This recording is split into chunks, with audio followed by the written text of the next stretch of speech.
the organization of human life, its systems of communication and systems of control are extended more and more and more in just the same way, for example, that by assimilating the minerals out of the soil and the rays out of the sunlight, a plant like a fern grows and grows and grows and extends its form. And in this way, its organization prevails. Now then, you see, if you take this task of what we call the conquest of nature, the task of making order victorious over chaos or randomness, if you take this seriously, you will look upon it as warfare. And you will firmly believe that the most urgent thing that there possibly can be is to make order prevail over randomness, to make good prevail over evil, to make life prevail over death.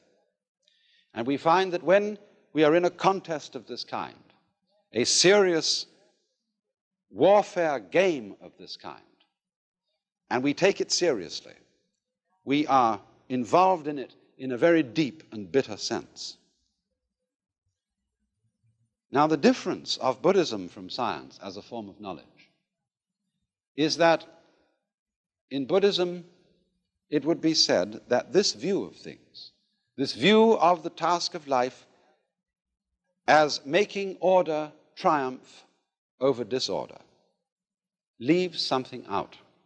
You remember right at the beginning, I made some importance of a Sanskrit word which is fundamental in Buddhism, avidya.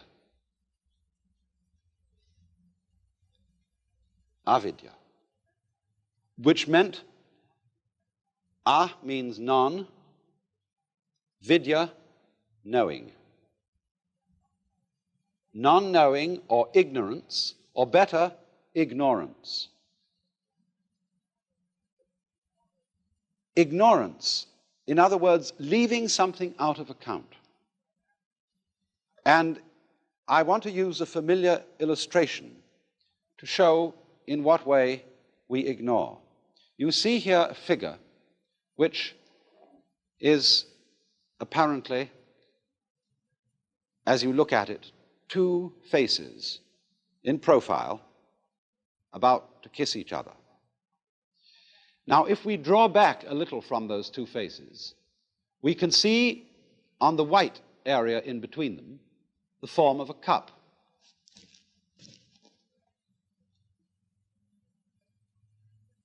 But the interesting thing about this is that as you look at it, you will either be able to see the form of the cup or the form of the two faces in profile, as it were, about to kiss each other. You can alternate them between them very rapidly, but you will not be able to see them both that way at the same time. In other words, either the white must be the background and the black the figure on the ground, or else the black must be the background and the white cup showing up on it. And so in this way, we are unable to see, really, we can think it. After a while, we can get accustomed to the idea that the figure and the ground, the black and the white, are mutually necessary to each other. In that figure that I showed you, you could say both the cup with the stem and the two faces are there. But our ideas about them, our concepts, are mutually exclusive, and we cannot see them both at the same time. And in the same way, in this figure that I drew, we either see the sawn-off stumps or the bear claws. It's difficult to see this figure both ways at the same time. And so, also, just as we see one and not the other, so we identify ourselves. After all, when you're looking at the white figure in that illustration, which is the cup, you, as it were, identify with the cup. When you look at the two faces, you identify with the profile. So in the same way, when we experience the world around us, we identify with the subject, the knower. We don't identify with what we see. But as a matter of fact, if there is nothing seen, there is no experience of a seer. If there is no seer, there is no experience of anything seen. They both go together in the same way as the black and the white. And this idea that the yes and the no, the black and the white, the inside of a class, say we draw a square as representing fundamentally the idea of class. I can't have a square which doesn't have both inside and outside. They go together. And in Buddhism, this going together is called shunya. Although this is often translated void, it means that the inside of the square cannot exist, is void without the outside, the subject without the object, the black without the white.